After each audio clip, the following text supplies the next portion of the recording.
Good morning. If you would please turn your Bibles to the Gospel of Luke. Today, as we've already made mention numerous times, is Mother's Day. Today we have a national holiday dedicated to honoring our moms. Today to be thankful to those ladies who first taught us what it means to love selflessly. Not to mention to keep our noses clean, get our homework done, eat our vegetables, get a good night's rest, and not forget our jacket on a cold day. And whether it was your biological mom or someone else who raised you, there was a woman in your life somewhere who cleaned up your messes, who taught you the first lessons of how to be a responsible person, and quite naturally kept you alive. Without mom in your life, you wouldn't be here. And so it's good that we take time every day. We at least give you one day a year, moms, where we say, thank you. So if you're a mother or if you have filled that role in someone's life at any time, this morning we do want to say thank you. We want to thank you for your sacrifice. We want to thank you for the love that you showed us when, and especially when you were taken for granted. Nothing can replace the love that you've shown. So thank you. Now, I think I've told you this story before, but when Luke was first born, he had several different medical things going on, and he was in such critical condition that it was about 10 days before either Rachel or I were allowed to hold him. This is a picture, I'm sorry it's grainy, but it's very dark in there. This is the first time Rachel ever got to hold our oldest son.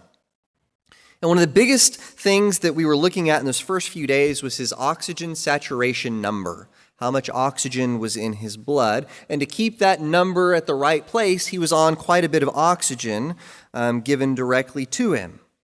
Okay, and the very first time that Rachel got to hold Luke, the very first time anybody got to hold him, I sat there right after I took the picture and I watched his monitor and watched that oxygen number. And very slowly that number started improving as she held him. That number kept going up. So the nurse went over and turned down his oxygen a little bit. It kept going up. She turned it down yet again. And over the course of the next several minutes of Rachel holding that little 5-pound baby, we almost got him down to room air. Okay, and I will never forget talking to the doctor on the floor later about it. It was a woman doctor, and I said, you'll never believe what happened. It was almost a miracle. Rachel's holding Luke, and his numbers just kept getting better and better. We almost got him down to room air. And she said, I've seen that several times before. Okay, and here's the line I'll never forget. She said, there is nothing as good for a baby as his mother's love. And so for every mom and for every woman that's ever showed love to a kid, thank you. All right, so I don't think that you need a sermon for moms about how to love your kids. Okay, I think God has pretty much hardwired that into you.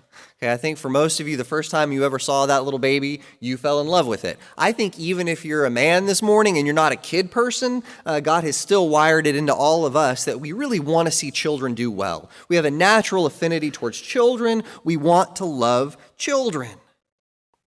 So what I want us to talk about this morning is I want to talk about how to have influence in our kids' lives. Because I think we can love our kids all day long, and I think that's good, and it's nice, and it's helpful. But if it doesn't help them become disciples in God's kingdom, then all the love in the world won't ultimately take them where they need to be. I think as parents, we need to learn how to have influence over our kids. And so I've chosen a text for us this morning that's not a typical Mother's Day text. Several of you earlier in the week, when you heard what text I was going to preach on, told me, really, for Mother's Day, that's where you were going? Yes, that's where I'm going. There's not that many Mother's Day texts in Scripture, by the way. After you've been somewhere 3 or 4 years, you kind of run out of good mother stories.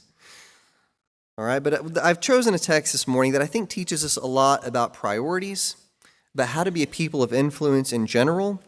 And at least in my mind, it's applicable as we think about how to honor our moms this Mother's Day. Okay, so notice Luke chapter 10, starting in verse 38. As Jesus and his disciples were on their way, he came to a village where a woman named Martha opened her home to him. She had a sister called Mary, who sat at the Lord's feet listening to what he said. But Martha was distracted by all the preparations that had to be made. She came to him and asked, "Lord, Don't you care that my sister has left me to do the work by myself? Tell her to help me." "Martha, Martha," the Lord answered, "you are worried and upset about many things, but few things are needed, or indeed only one. Mary has chosen what is better, and it will not be taken away from her." All right, a familiar story to most of us, I know, but here's just a couple of pieces of background information that I think help us make sense of this story. The first one is that in their culture, hospitality is a really big deal. Okay, to us, we don't typically think about laws of hospitality, right? If you have a friend over for dinner, there's certain expectations, but at the end of the day, all you're really responsible for is being a good host and being a good friend. Okay, in the ancient Near East, it's very different. The idea of hospitality in their part of the world, it was in Jesus' day and still is to this day a really big deal.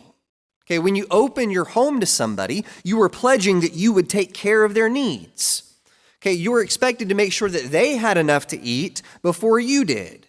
Okay, and if violence broke out, like if bandits were to come through town while you were hosting someone at your home, you were expected to sacrifice your safety and the safety of your family in order to take care of the guest in your house.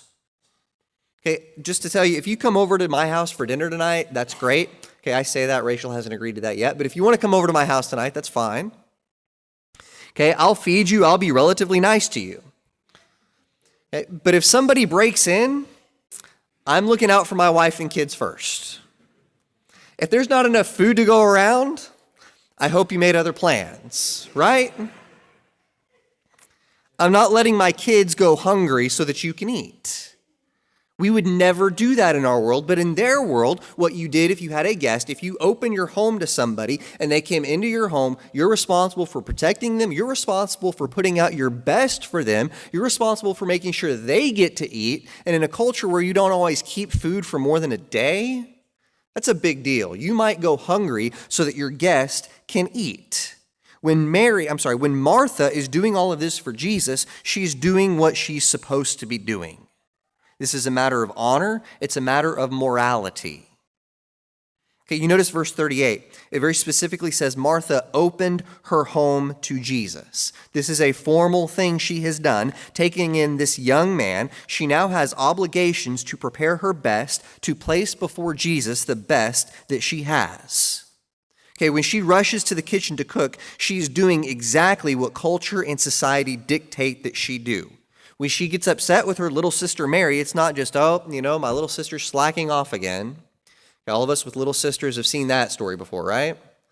That's not what's going on in this text. Martha's saying, I am doing what I am supposed to be doing. I'm taking care of the rules the way I'm supposed to take care of the rules, just like a good firstborn child does, right? Mary is neglecting her clear obligations. Hospitality is a big deal. All right, let's turn to Mary in the story. Okay, to sit at a rabbi's feet is to declare that you want to be his disciple. And you notice in the text, it very specifically says, verse 39, that she sat at his feet. The Gospel of Luke is very clear to let us know that Mary is very formally telling Jesus she wants to be his disciple. This is more than just she wants to sit down and hear the teachings of Jesus. Sitting at a rabbi's feet is a formal posture that you take before a rabbi saying, Rabbi, I want to be a follower. I want to be a disciple of you. Okay, this means more than just listening to the words the man says. This means literally following him and imitating his way of life.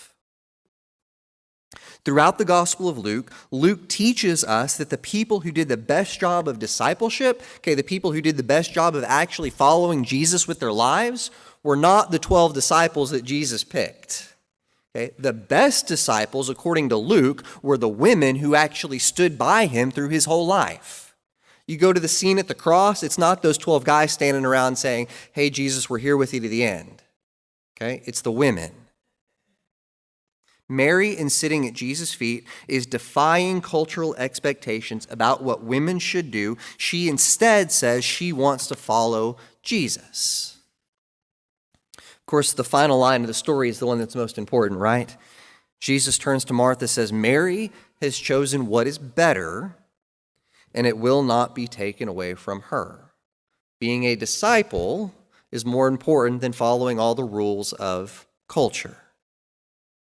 Okay, that's the story. Martha's rushing around, fulfilling what the world, what culture said she should be doing. Mary's throwing all of that off, says, I want to follow Jesus instead.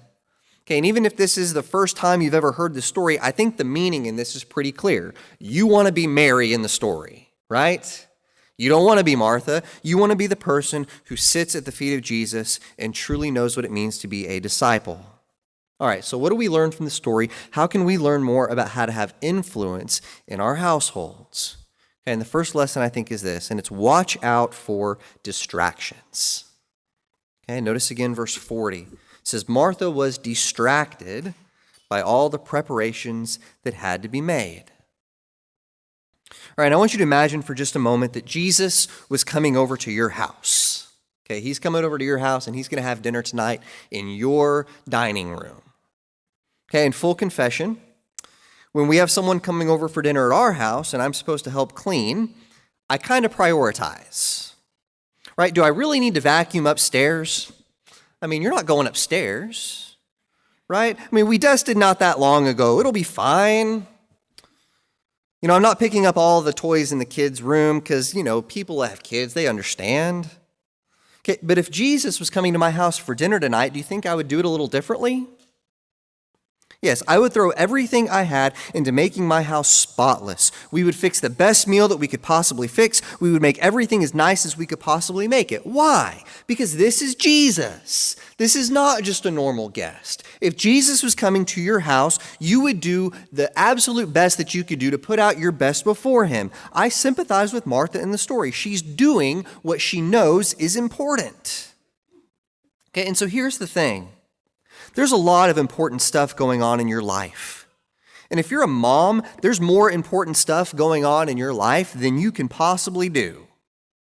Most moms today work. Most of you are constantly shuttling your kids around to all sorts of extracurricular activities. Okay, not because you care about soccer or ballet, but because you don't want your precious little angel to miss out on anything in life. Okay, and I don't know what changed, but sometime between when I was in first grade and Luke in first grade, they felt that keeping a 6-year-old busy with homework every night was somehow necessary to his education. In my house, if Rachel isn't cleaning up the small mountain of pinto beans that Sam just spread out all over the kitchen, or telling Luke that he has to finish writing his sentences, she's trying to get that school project done that Luke couldn't possibly care less about anyways, right? If you're a mom, you're busy. Being a parent, especially being a mom in our world, means that you have an endless string of important things, really important stuff that you need to do. All right, I found a quote this week from a preacher named Barbara Brown Taylor. She's written lots of good books on preaching, and I thought this quote was too good not to share. She says this. She says, I do not mean to make an idol of health, but it seems to me that at least some of us have made an idol of exhaustion. The only time we know we have done enough is when we are running on empty and when the ones we love most are the ones we see the least. When we lie down to sleep at night, we offer our full appointment calendars to God in lieu of prayers, believing that God, who is as busy as we are, will surely understand. I thought that was good. So what do we do? Okay, if you want to have influence in your kid's life, I contend the best thing you can possibly do is sit at the feet of Jesus. Okay, I know you're busy. Everybody is busy. No, preacher, you don't understand. If I don't do all these things, then my kid's going to get left behind other kids. Okay, no, they'll be fine. They really will. Okay, I know there are a lot of important things that need to get done, but I don't really care if your kid is late to his next soccer game. It doesn't really matter if little Clarabelle and Fletcher bring home gold medals from the Olympics. Okay, I don't care if your kids make perfect grades or if they make it to every piano lesson. Okay, we've talked about this Sunday mornings in our Bible class. Okay, but part of what happens when we raise kids to think that they are the center of the universe is, oddly enough, they grow up to think that they are the center of the universe. Amazing how that works. We are raising an entire generation of people who think that the world revolves around them, and it's not okay. Okay, at the end of the day, if your kids don't see a vibrant spirituality and a deep love for Jesus in your life, then all the school, all the extracurriculars, everything you can enroll your kid in is meaningless. The single best way you can influence your kids to have a deep love for Jesus is to slow down a little bit, spend real time sitting at the feet of Jesus. The best example you can ever give to your kids, the best lesson you can ever teach them, is that loving Jesus Christ comes first in your life. All right, number next. I think this story also teaches us to find balance in your life. If you have your text open this morning, if you're looking at Luke chapter 10, you'll notice that the story right before the Mary-Martha episode and the story right after it, I think, are instructive to how we understand this particular text. Okay, the story right before Mary and Martha is the parable of the Good Samaritan. Right? You're familiar with that story, right? A Samaritan sees a man beaten and robbed, and so what does he do? Does he just walk on by saying, that's not my kind of person? No, he stops, he helps the person, takes him to an inn. He even provides funding to help provide for the man's stay. Okay, it's a story about how followers of Jesus need to actively live out our faith, how we need to minister to people around us, even when they're people not like us. Okay, then we have the story of Mary and Martha. Immediately after that story, then we have the account of Jesus teaching his disciples to pray. Okay, this is Luke's version of the Lord's Prayer. Our Father who art in heaven, hallowed be your name. When you pray, guys, here's how it looks. Okay, so which is it? Do we need to actively go out and minister to people around us, or do we need to spend real time quietly before God in prayer? Do we need to be the hands and feet of Jesus, or do we need to be still and know that I am God? I think Luke's pretty clear in teaching us it's got to be both. I think we've got to find balance in actively pursuing the things of this world, pursuing the ministries that we are a part of, and spending quiet time before God, sitting at the feet of Jesus. So my challenge to all of us this Mother's Day is to take stock of our lives.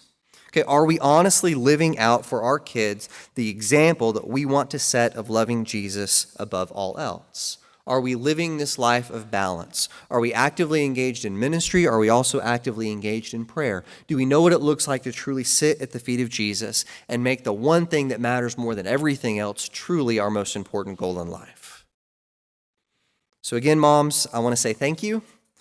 Thank you for everything that you've done for us. Thank you for the examples that you've set on what it means to love others more than yourself.